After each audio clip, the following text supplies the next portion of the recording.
A fair dice with faces numbered 4, 1, 7, 6, 3 and 9 is thrown. 4, 1, 7, 6, 3 and 9. 6 sides. Dice has 6 faces. So maybe a 4 is here, maybe a 1 is here, maybe 7 is here.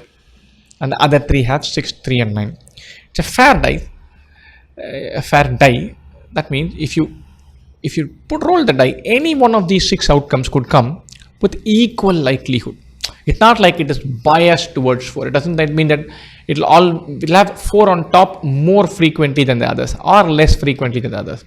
All 6 elements are equally likely to occur.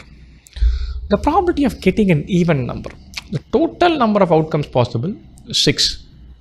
So effectively 4, 1, 7, 6, 3, 9. Within this, we're looking for an even number. 4 and 6 are even numbers.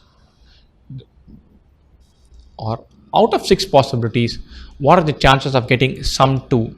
That is 2 by 6, which is 1 by 3.